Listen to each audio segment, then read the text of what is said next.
Hello, purr friends. It's Jennifer Catpurr and Whiskey, and today we are going to discuss the inevitable senior cat care in honor of my Whiskey boy who just turned 14 on March 2nd.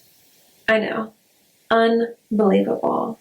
But we have to do everything we can to protect our senior kitties and give them the best life possible. There's no exact age in which a cat becomes a senior cat, but we can all agree that by the age of 10, a cat is solidly a senior. I'm going to break this down into a few main needs for senior cat care. Certainly not a comprehensive list, but something that is inspired by Whiskey. First thing, turn annual vet exams into semi-annual exams. Issues can creep up very quickly in senior cats, and you really want to not put off a vet exam and then end up deeply regretting it. Something else to keep in mind is to keep the mental challenges going. It's possible for dementia to develop in cats, and really, if not dementia, sometimes as they get older, they're just not as sharp as they were. Don't let your cat's age stop you from having challenging one-toy play sessions. Older cats want and need to play, and you might need to get a little more creative with it, but don't let that stop you.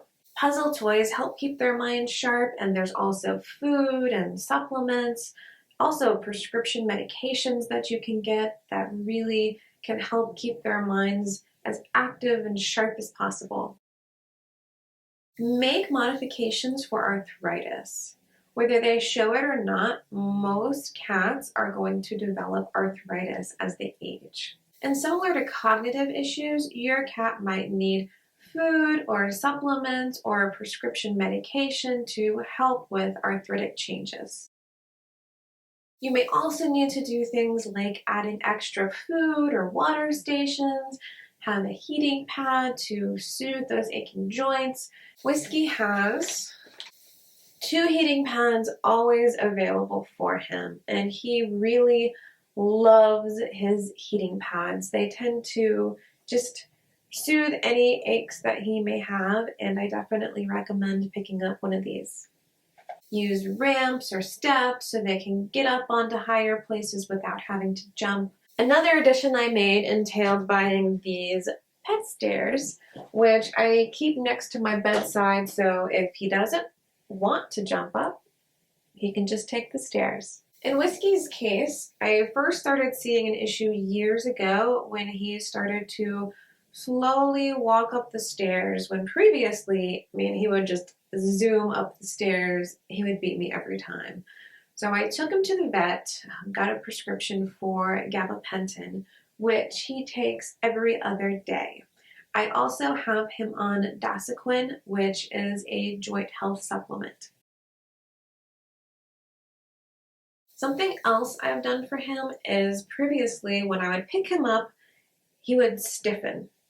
And instead of picking him up and holding him with a decent amount of weight on his rear end, now I pick him up so his front legs are basically over my shoulder and the majority of the weight is over my shoulder on his front legs, because his vet stated that he likely has arthritis in his hind area, probably his lower spine. You want to show them?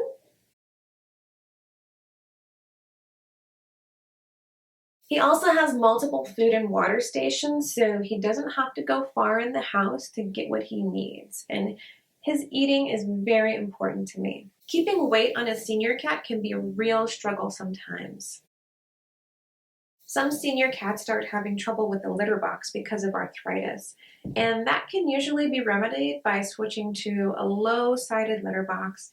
And the litter box that I recommend isn't even an actual litter box. It is an under-the-bed storage bin with lots of room for the cat to move around and easy, low-sided walls, so it's so simple to get in and out of the box. Now, if you've come this far into the video, chances are you either are that kind of person that always ends up finishing what you start, or you perhaps care about whiskey and care about me, and I want to give you an update on Whiskey's health. So last summer, he wasn't eating as much, started drinking more, wasn't sure what was going on, took him to the vet, had a urinalysis, had red blood cells in his urine. They were microscopic, so nothing that I could actually see in his litter. From there, he had some x-rays and an ultrasound and some more labs. Ultimately, it was determined that he had early stages of chronic kidney disease and was started on renal food. Hello, Whiskey. I know you want a treat. I know. You know, his labs didn't come back as a hard positive. Really, it was more that he was showing symptoms like excessive thirst, like weight loss. And most recently, just about a week ago, I took him for his biannual vet exam. And at that exam,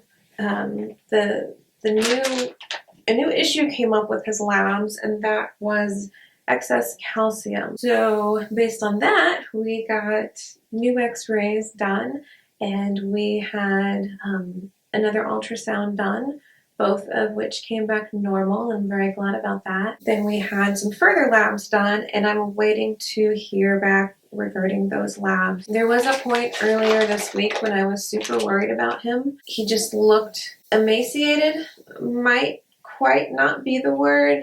I think he was dehydrated. He wasn't purring. He was in little loaf position. He wasn't himself, and I knew that at the very least he was uncomfortable. Thankfully, I've found a great vet up here in Denver. I definitely trust her with my sweet boy, so I'm hopeful that this is something that we can fix easily. It won't be too bothersome for his life. He's doing so much better now. He's plumped up, and it's just been less than a week since we had this issue, but I'm really glad that he looks great right now, and I want to keep him looking great. I will keep you posted on his health. You know he's my baby boy, and I love him very much. We love our babies so much, and it's just hard to imagine life without them.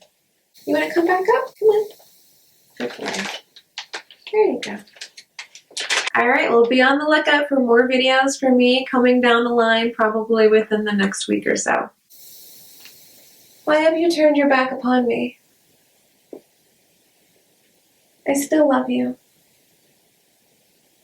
Stay with me. My boy. My love.